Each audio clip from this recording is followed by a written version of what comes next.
un'estate balneare.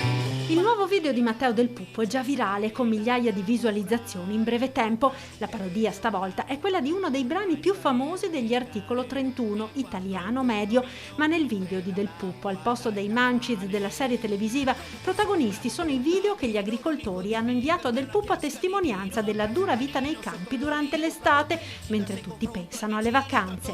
Più grosso, coltivo fino al ciglio del fosso, Fiesserie 90 solo bianco e rosso, a 5 anni ho messo sul trattore anche mio figlio, vivo tra campi di riso, grano, soia e miglio. Ecco dunque che Spirito Agricolo, questo è il nome dell'ultimo video del cantautore di Godega, diventa il racconto della vita di campagna, ironicamente paragonata a quella di chi vive in città lontano da colture e trattori.